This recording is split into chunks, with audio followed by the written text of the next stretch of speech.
Morning. 7:30 AM. Day 3 of the South Downs.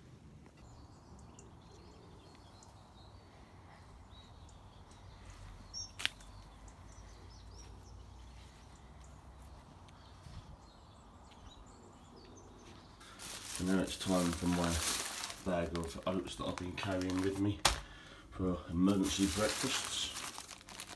I've got a bag of raisins. I've got some walnuts. There you go, it's like a little homemade muesli. Nuts, raisins, oats. That'll keep me going. And a nice coffee.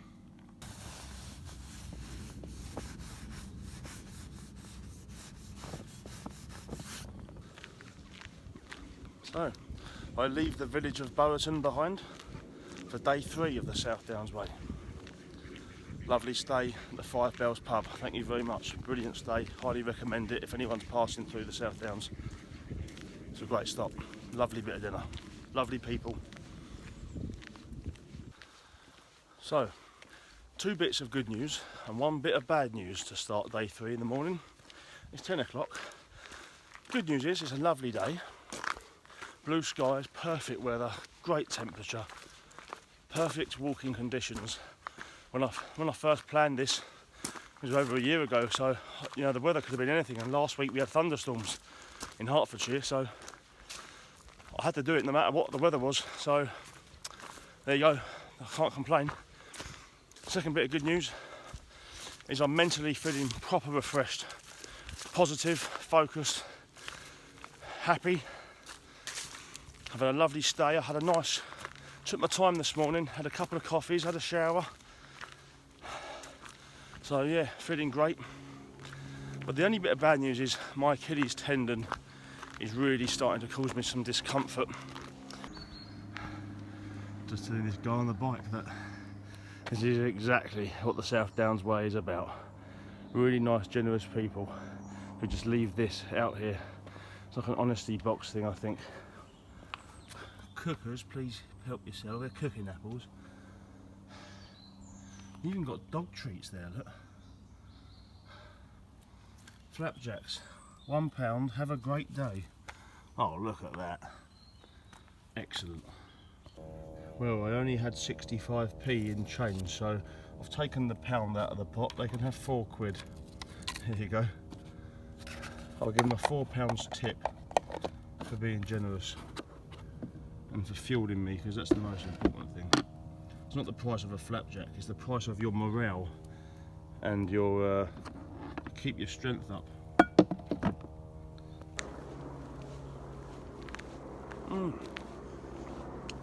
Oh, they're well nice. Got a syrupy honey flapjack. And that brings me to my point actually that I was thinking of last night. South Downs Way. It really is a team game, life in general.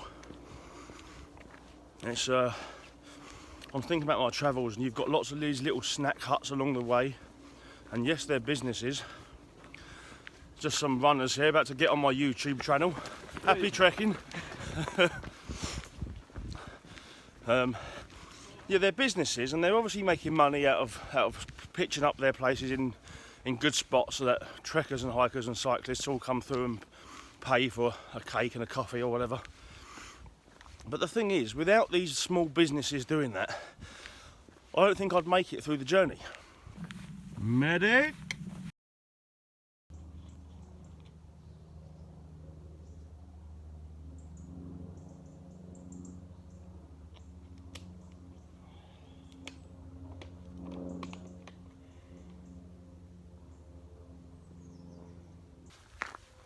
My Achilles tendons have loosened up a little bit, which is the good news. Bad news is my left hamstrings are just tightening. I felt it last night, and I feel it again today. Sweet Ed.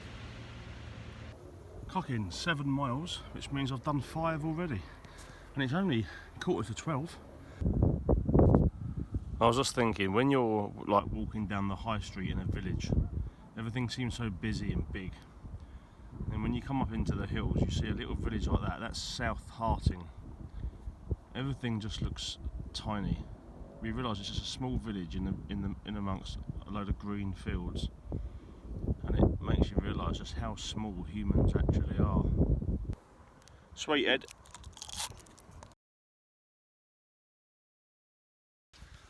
So I've now been walking for 31 miles, 69 to go.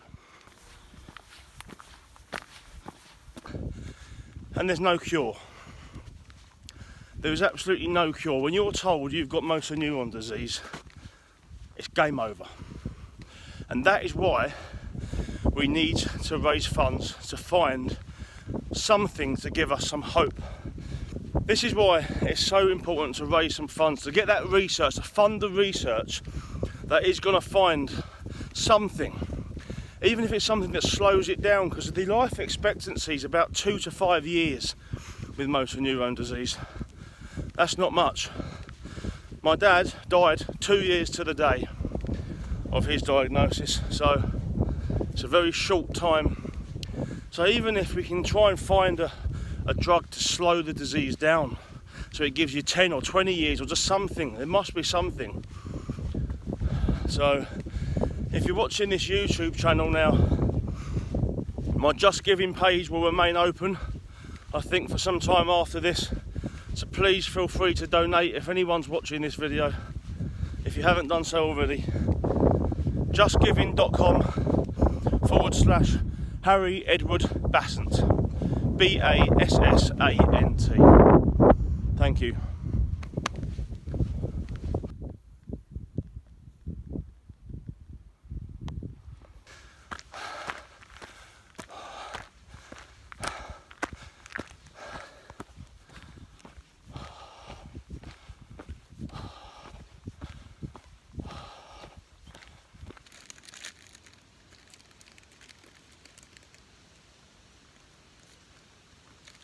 There's an actual snake on the South Downs Way. That is freaky. Like a grass snake. I'm wondering whether there's others around. When we bit them. Look at that bad boy.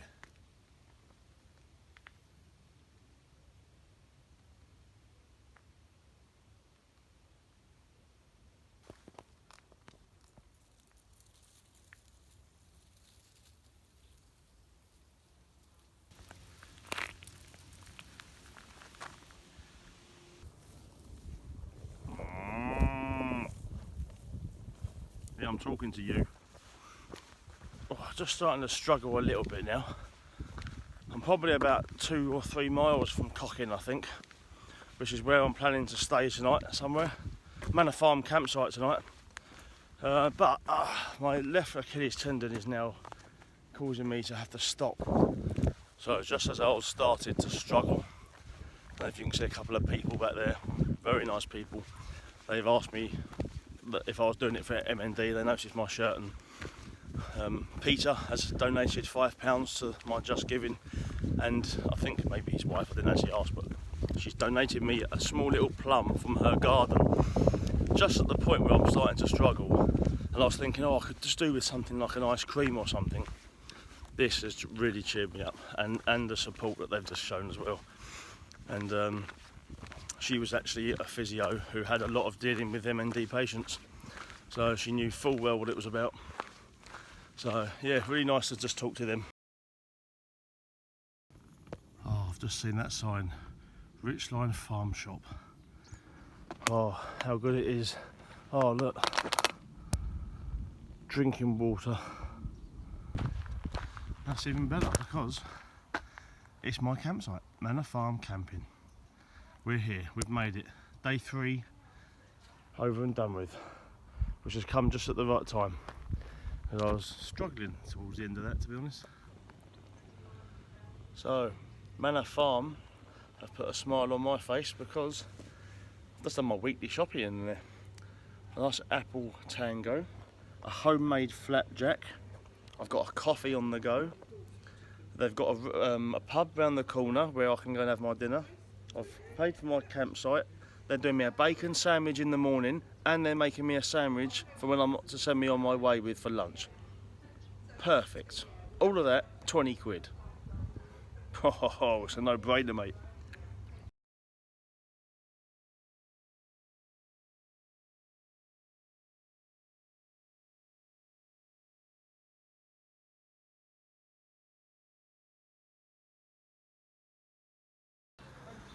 So here in Cochin village, just about to go for some dinner in the Bluebell, and my mate James is there.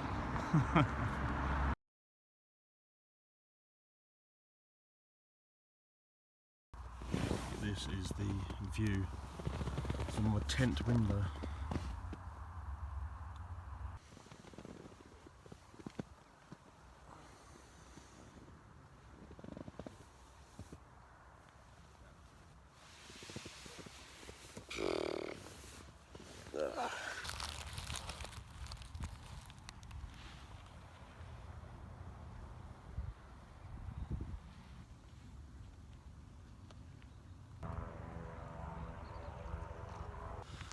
Have you got my roll, my roll, my bacon roll?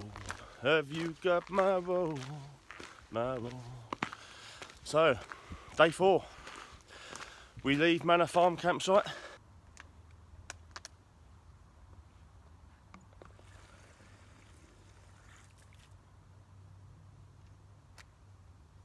just going to run you through my morning routine.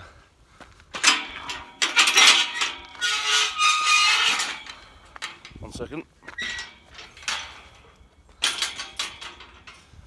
So I go to bed about 8.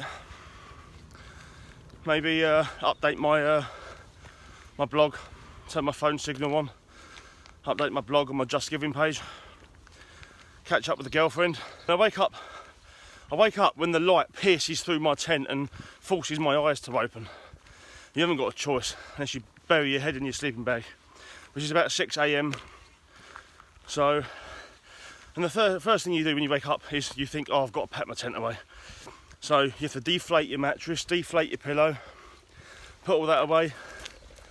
Basically you have to repack your bag because you have to pack it in a certain way so everything fits in. Morning guys, how you doing? Enjoying the South Downs weather? Me too. See you later guys.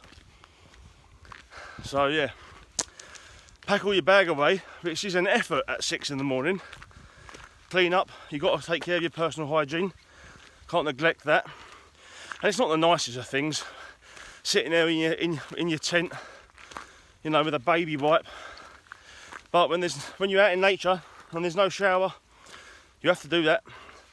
I put Vaseline all over my feet, sorted my blister plasters out, did some stretching. So that lady that's just passed me there with the purple bag on, she's 72 years old, and she was just telling me that she's had a whole lifetime in the mountains. She's summited some of the mountains in the Himalayas, and she's done all of the UK, Lake District, Ben Nevis and everything. And she's gone abroad and she's been leading teams, mountaineering in Europe. So interesting to find out about people, especially like the elderly, because they've done an awful lot in their life, so why not find out about it? They've got some great stories to tell. So yeah, it's nice to talk to her. She's doing a 12-mile circular in the South Downs today at the age of 72. Fit as a fiddle. Inspiration just goes to show you can get up mountains even when you're 72. You're never too old to take on a challenge. So I get asked, what's the hardest walk I've ever done? I haven't finished this one yet. This could possibly be the one to top the list, but it's quite an easy answer for me actually. The toughest walk I've ever done, it begins when I was walking down the stairs from my flat with my dad. I think it was maybe towards the end of 2020, It was November 2020. And when he got to the bottom of the stairs, we were just walking out of my flats, and he just stopped. And my dad has been so positive. He never ever complained once about anything. He always was so positive and smiled and laughed all the time, no matter what happened. But this one time he just stopped and he said, I can't continue like this.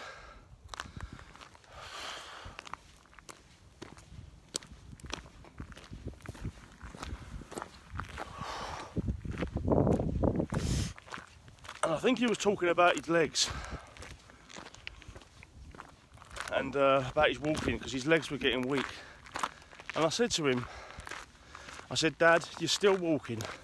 I said, you just take each day and you do what you can do.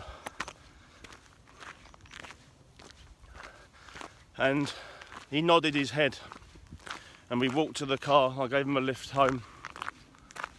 And then in January, when he went rapidly downhill, I had a little bit of a mental wobble, and I couldn't get out of bed.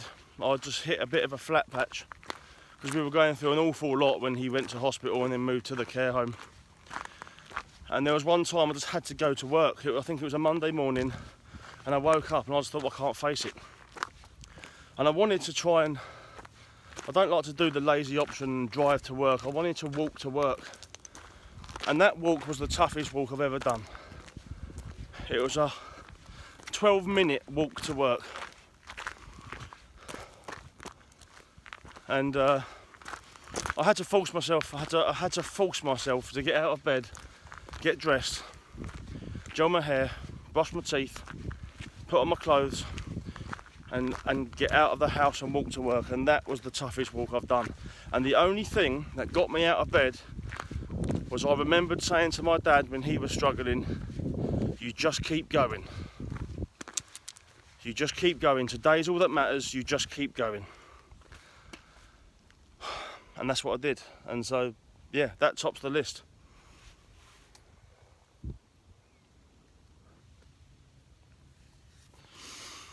Oh, it's got to me, that bit has. It's just that comment of my dad's that just stuck in my mind. It's just got me to sit down and just take a minute. I'm not doing this on purpose for the cameras or anything. I like to, in my videos, I like to capture every moment. Like if I see a bird flying through the sky, I like to quickly get my phone out and film it to live in that moment. And just, even if I have a bit of a breakdown, I want to get the camera out, because it's all part of the journey, the ups and the downs and the reasons why I'm doing this.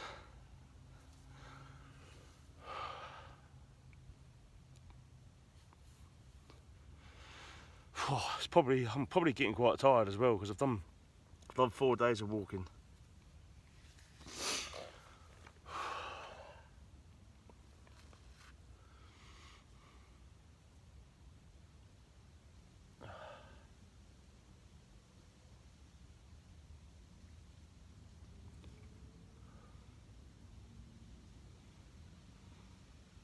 There's a little squirrel over there. Come to say hello. Just there on the South Downs Way signpost. Halfway down it, vertical, head first. And there's a sheep just there, come to say hello as well. There you go. Who says animals can't be your friends when you're feeling low? They just pick you up.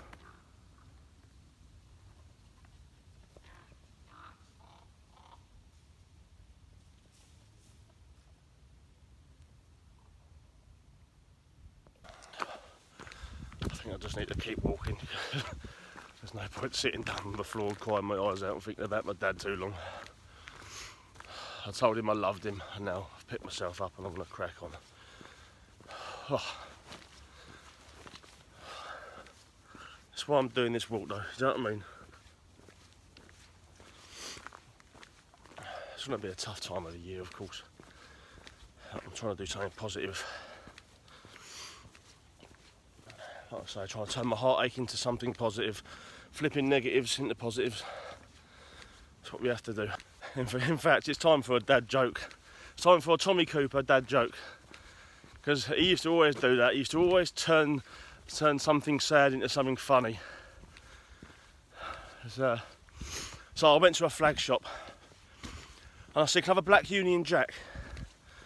Geezer goes, "What do you mean a black Union Jack? We only do red, white and blue." I said, "All right, I'll have a blue one then." Next door was a pet shop. So I thought, yeah, why not? So I went in there and I said, "Excuse me, I want one of your wasps." He said, "What do you mean wasps? We don't do wasps." I said, "Well, that's funny, you got one in the window." So I got a scuba diving set for Christmas, so I decided to go out to sea. So I went right out to sea and I've jumped in and I've gone about 50 metres, 100 metres down. And I've started swinging along, you know, with the goggles. Just like that. And while I was swimming along down there, I thought, it's quiet for a Sunday. Anyway, I'm swimming along, just like that. I see a man in the distance. So I've swam up to him. I've said hello. And he said hello.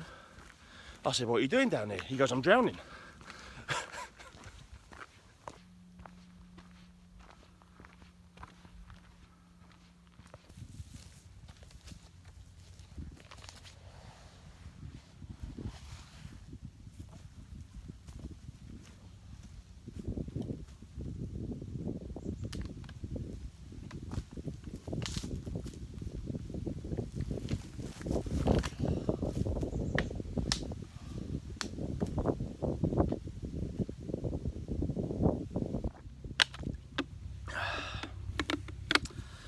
So, blister plasters was a little book I wrote, very, very small book, about, really it's a metaphor for friends that help you on a journey.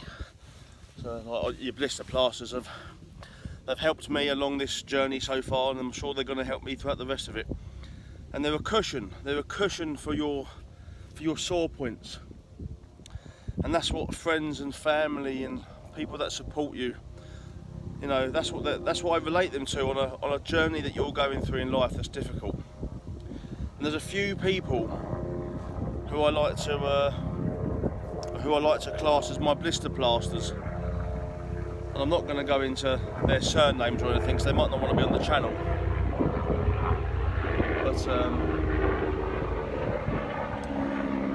But my best friend Grant was certainly one blister plaster. And I'll mention more as I go along on this hike, but I'll start off with my best mate Grant. You know, we were born next to each other in the same hospital. I think I'm 4 hours older than him, and we met each other at school and became best friends, you know, from that point onwards. And the one thing about Grant, when I was going through my journey with my dad with MND, was some people, you know, they don't know what to say to you, and I can understand it, and I didn't at the time, but I do now. You feel awkward to ask how someone is when they're going through a very touchy time, because you're treading on eggshells and you're a bit worried about what you're going to say, and you feel awkward. I do get it. But with Grant, he rang me every single day to ask how my dad was, every single day. And you know, I was trying my best to be this really, really positive person for my dad's sake and for everybody else around us, because you know, I didn't want to add any further burden to all the stresses that we were all going through. And my emotional stress deep down was building, you know. I was displaying positivity. But you see, with Grant, he used to ring me up in the evening, and that's when I'd unleash all my negativity. He'd take the brunt end of the emotions that I was going through. And you know, everyone else would probably say, "Oh, Harry's such a positive person," but if you ask Grant, he'd say he's the most negative person I've ever known. Because he took all the brunt of it. But you know, he was my release valve, he was my blister plaster. So thank you to Grant again, because you know, those daily calls were so important. It was only for 5 minutes, and it was the same question every single day for 2 years. "Harry, how's your dad? Harry, how's your dad? Harry, how's your dad?" It was the same every time, repetitive, but it was a different answer each day. It was a different answer. It was, oh, either, you know, this might have happened in his care home, or oh, he might have done this, or oh, we did this, or it would be something different. But every time he would ask, and it meant a lot. It got me through it. It's good to have that one person that you just, a quick 5 minute moan, or a quick 5 minute catch up, you know. So that meant a lot. That meant a lot. It was certainly a blister plaster. I was watching a famous YouTuber, Hayes Outdoors, and the other day he was in the Lake District and he saw a fag packet and he picked it up and he put it in his bag and took it with him. And it wasn't his, he just did his little part of litter picking. And I thought to myself, what a great man, because it's not his litter. And so it just makes me think, if you can do something in your day to help the world, even if it's something as small as picking up a bit of litter, then I'm going to do that.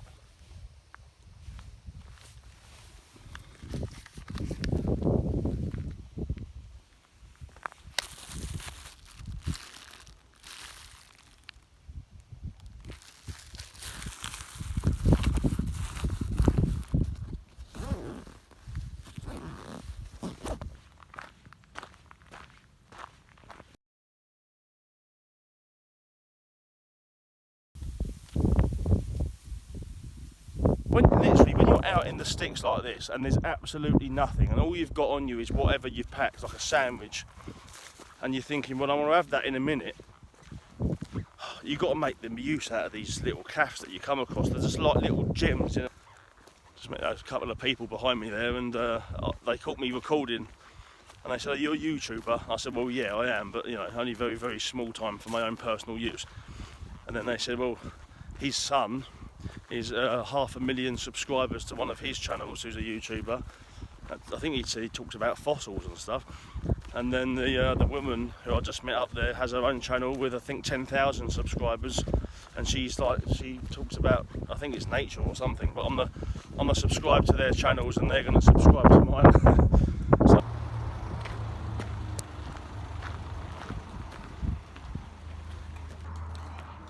nice cheese and ham toasty, recommended by James. Very good. It's a very good toast, dude. So, let's have a taste. Gonna have to be a food blogger as well as the hiking Yeah. blogger.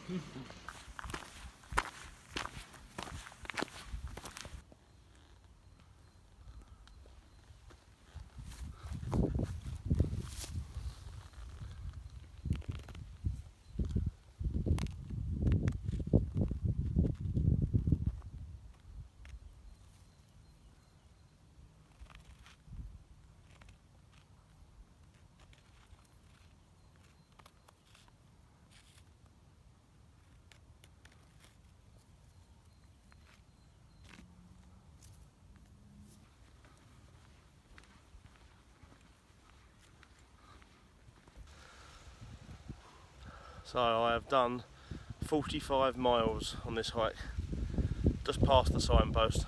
55 miles to go until Eastbourne. I'm almost halfway. Oh, almost halfway.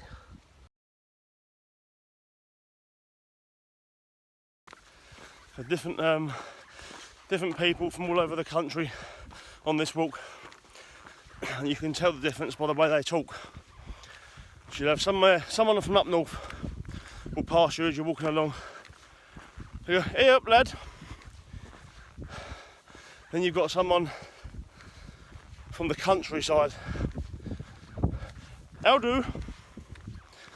And then you've got someone from London area, "All right, mate." In all seriousness though, in places like this, on long distance trails out in the country, everybody are just genuinely nice people. Just everyone's a nice person. They're all pleasant. Everyone says hello to everybody. You know, you show a genuine interest in each other. As you pass everyone, you just stop and have a quick chat or something. You know, and it's the nice side of humanity. I posted something on my Facebook a while back, and it said, the further into nature you go, the further away you are from idiots. Which is true to some extent, because once you get out into the country, everyone just acts completely different. They don't honk. On my way to work sometimes, I'll stop to let someone go in front of me in the car, and the car behind me will beep at me for being nice. That's the sort of They're the sort of idiots I mean when I say you're getting away from idiots. Impatient, angry people. To be honest, those impatient, angry people might be the people that come on these hikes, and because you're out in nature and it does something to your personality, it's probably it probably just calms everybody down. It shows the more positive side to people's characters. We've all got negative sides, haven't we? So maybe there's something about getting out hiking that brings out the best in people. Maybe that's what it is. Maybe everybody here, maybe they're all idiots in disguise by nature. Nature has covered over a positivity mask on the idiots. I'm probably one of them. MND, the reason for this hike, www.justgiving.com/Harry Edward Bassant. That's BASSANT, Harry Edward Bassant.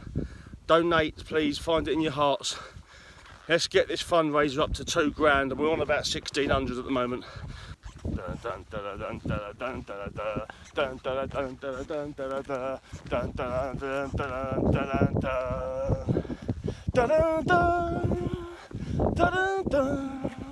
Self-motivation, Gov. Mark Potter. I'll tell you about Mark Potter. Mark Potter's a good friend of mine. He's been a very good support actually for my YouTube channel, and he's taken part in quite a few hikes of mine, giving it some comedy with his charismatic personality. And it's a shame he's not here on this hike. And I do feel a bit gutted for him, and I think he's a little bit gutted as well. But circumstances, you know, they weren't in his favour this time round. But we'll certainly go on another hike. But Mark, if you're watching this channel, mate, I appreciate all your support, and you're here in spirit. The amount of times that off camera I've just been saying to myself, pub Gov? Why not, Gov? Living the dream, boss. Happy days. And, hey, that's my land, Governor. Sorry, Gov. No, don't worry, mate. You're here in spirit. And do you know what? I've thoroughly enjoyed this hike so far. I'm almost at the halfway point. I'm going to get it done first, but I'm going to have a long break from hiking actually after this. We're coming into the winter months after this, and so I'm going to have a bit of a break and divert my attention to some other things in my life. But certainly come next spring, I'll definitely do another long distance trail like this. Maybe the Cleveland way up north, or you know, whatever. We'll certainly do one, mate. Over and out, Gov.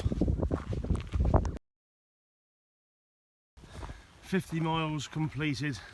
South Downs way this way, straight over there, and that there is my campsite for the night, Foxley Barn. So I've got my tent up at Foxley Barn on the halfway point of the South Downs journey, 50 miles in, and what a treat for the halfway point. Lovely field to pitch up anywhere you want, and I want to show you around this campsite because it's worth a show around.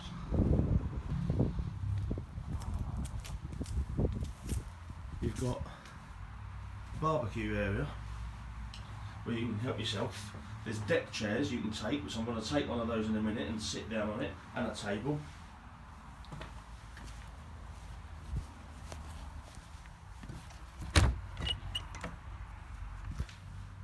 You've got a kitchen area with a dining room where they've got people have left snacks for other people, which is great. Apples. You've got tea and coffee, cups, plates, bowls, tea bags, and a takeaway curry menu. That's the main thing. A microwave, somewhere to sit down and have your dinner.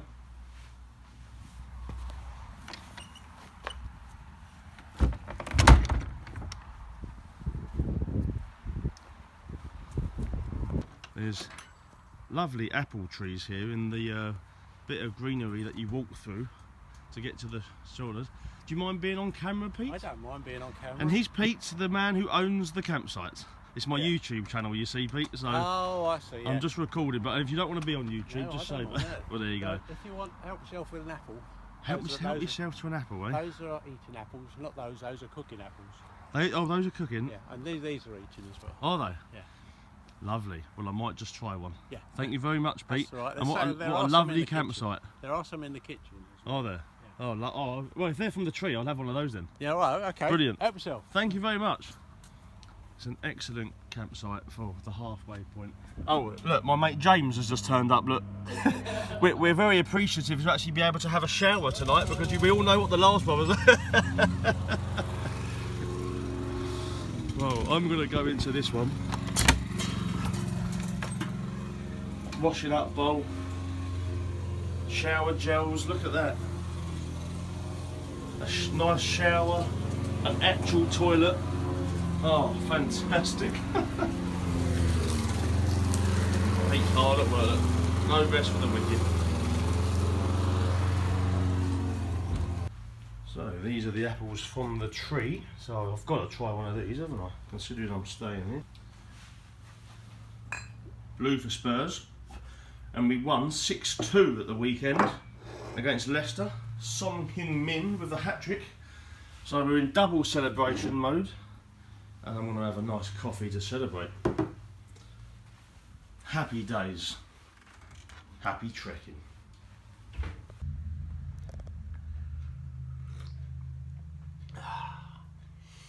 Now I'm going to write in the guest book. It's a nice leather cased guest book from the farm. They're certainly going to get a review from me. I'm afraid I haven't got any food for you. But you've got food for me. Come here.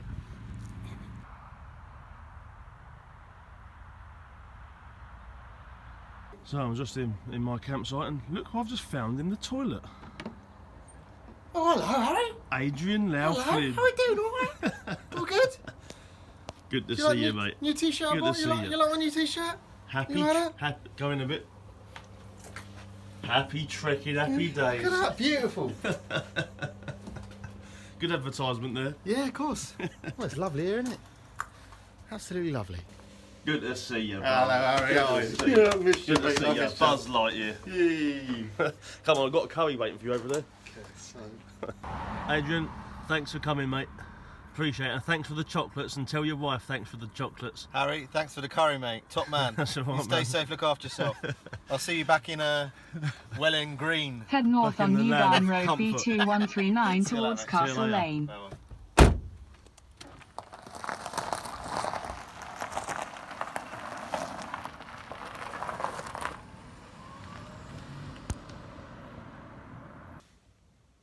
Adrian, top man for coming tonight, mate. It's been a good halfway mark, and I will thoroughly enjoy a lint ball.